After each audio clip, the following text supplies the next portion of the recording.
आज हम जानेंगे भारतीय संविधान में भाग 1। भाग 1 में संघ और उसके राज्य क्षेत्र का वर्णन किया गया है। इसमें हम अपने देश के नाम, उनकी भौगोलिक संरचना तथा सीमाओं में बदलाव का वर्णन इसमें किया गया है, उसके बारे में हम जानेंगे। इसमें अनुच्छेद 1 से 4 तक आते हैं, यानी भाग 1 में 4 अनुच्छेद आते हैं। 1, 2, 3, 4, ये 4 अनुच्छेद भाग 1 के तहत आते हैं। वही अनुच्छेद 1 कहता है कि भारत अर्थात इंडिया राज्यों का संघ होगा, ना कि संघीय राज्य। क्या कहता है? अनुच्छेद 1 कहता है भारत अर्थात इंडिया राज्यों का संघ, ठीक है, ना कि संघीय राज्य, ठीक है। इसका मतलब हुआ यूनियन ऑफ स्टेट, ना कि फेडरल ऑफ स्टेट।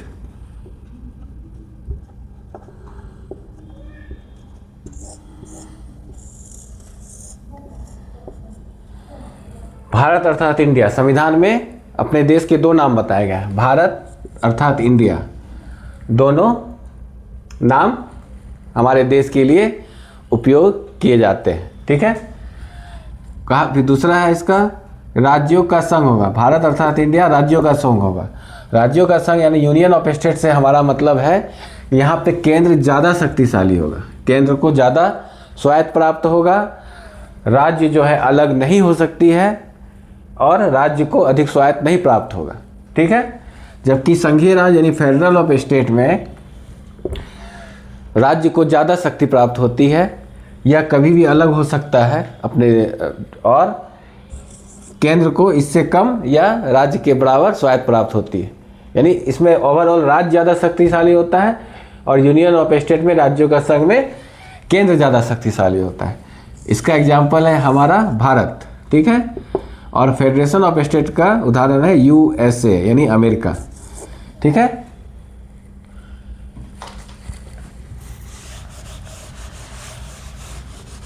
इसके तहत और बोला गया है कि भारत की प्रथम अनुसूची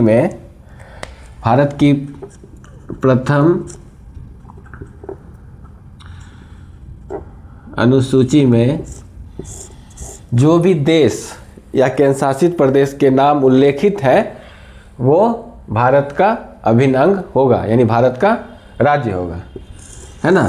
तो भारत अनुसूची संविधान में जो है संविधान के मूल में 8 अनुसूचियाँ थी, अभी वर्तमान में 12 अनुसूचियाँ हैं। प्रथम अनुसूची में किसका वर्णन है?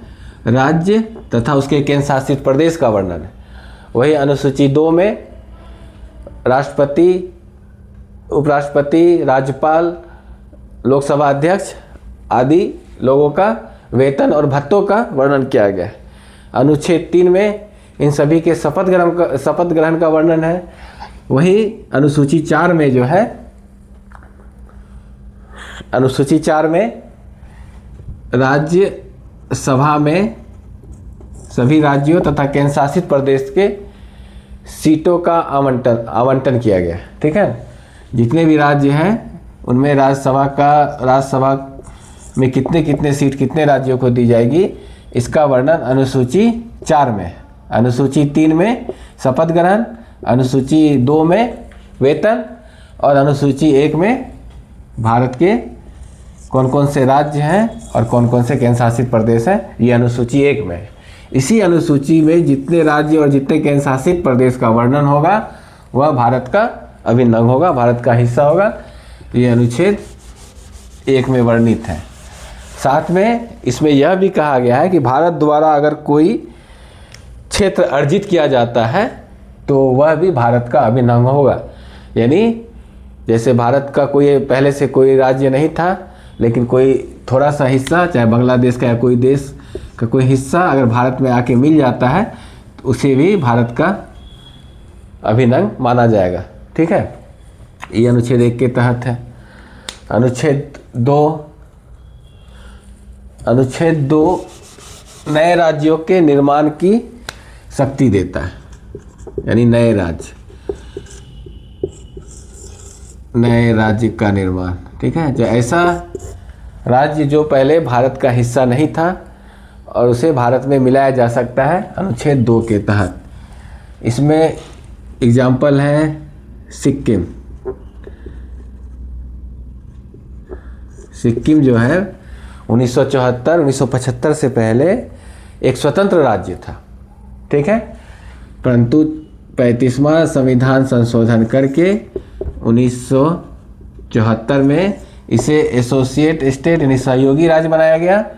उसके बाद 36वां संशोधन करके 1975 में इसे भारत का 22वां राज्य बना दिया गया तथा भारत का अभिन्न अंग हो गया। ठीक है, सिक्किम में 1975 से पहले चोंग्याल वंश का शासन था जो 300 वर्षों तक शासन किए थे। इसी दौरान यहाँ पे जन विद्रोह शुरू हुआ जिसमें भारत ने हस्तक्षेप किया। उसके बाद जनमत संग्रह पे यानी जनमत मतदान के आधार पे वहाँ के लोगों ने निर्णय लिया कि हम भारत का राज्य बनेंगे। तब इन्हें इस दोनों संशोधन के द्वारा भारत में जोड़ लिया गया। यह शक्ति हमें अनुच्छेद 2 देता है, यानी अनुच्छेद 2 के तहत हम भारत में किसी नए राज्य को जोड़ सकते हैं जो कभी पहले भारत का हिस्सा नहीं था। कोई विदेशी टुकड़ा जो भारत में जुड़ना चाहता है वो अनुच्छेद 2 के तहत संसद उसे साधारण बहुमत के द्वारा भारत में जोड़ सकता है। यह अनुच्छेद 2 में वर्णित है। अनुच्छेद 3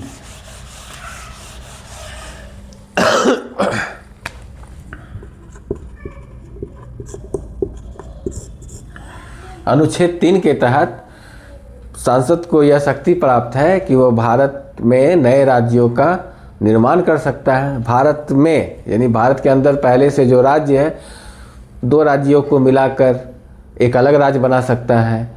एक राज्य को तोड़ के 2 राज्य बना सकता है। 2 राज्यों में से अलग अलग हिस्सा लेके एक नए राज्य बना सकता है। इनके सीमाओं में बदलाव कर सकता है, इनके नामों में बदलाव कर सकता है। ये सब अनुच्छेद 3 के तहत संसद को पावर दिया गया है। ठीक है, इसमें प्रक्रिया क्या होती है?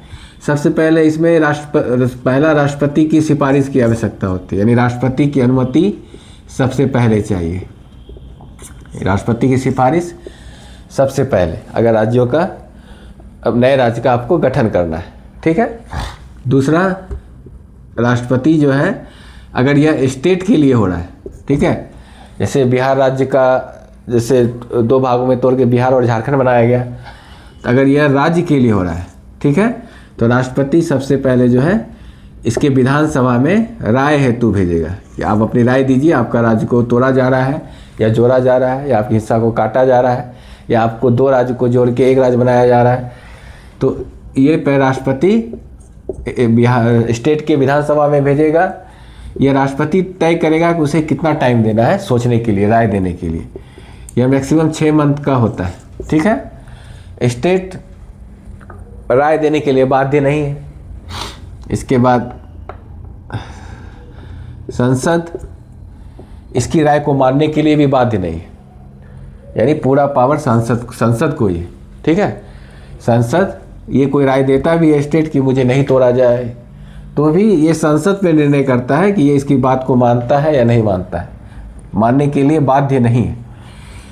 ठीक है, तीसरा अगर ये 6 महीने, मानिए राष्ट्रपति ने 6 महीने का टाइम दिया है कि 6 महीने में आपको बताना है, अपनी राय देनी है। अगर स्टेट 6 महीने तक कोई राय नहीं देता है तो संसद स्वतः इस कार्रवाई को आगे बढ़ाता है और उसके बाद साधारण बहुमत के द्वारा नए राज्यों का गठन कर सकता है, राज्यों के नाम में परिवर्तन कर सकता है, इसकी सीमाओं में परिवर्तन कर सकता है।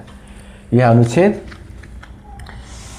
3 के तहत संसद को ये शक्ति प्राप्त है। इसी के तहत 2014 में तेलंगाना बना है। तेलंगाना आंध्र प्रदेश से इसे बनाया गया है। ठीक है, फिर 2000 में इसी अनुच्छेद के तहत 3 राज्य झारखंड, उसके बाद उत्तर प्रदेश से उत्तराखंड और मध्य प्रदेश से छत्तीसगढ़, ये 3 राज्य बनाए गए हैं। ठीक है, ये अनुच्छेद 3 के तहत। राज्य के पुनर्गठन का आयोग जो हुआ था 1956 में, वो भी अनुच्छेद 3 के तहत ही हुआ है। अनुच्छेद 4 भाग 1 का अनुच्छेद 4।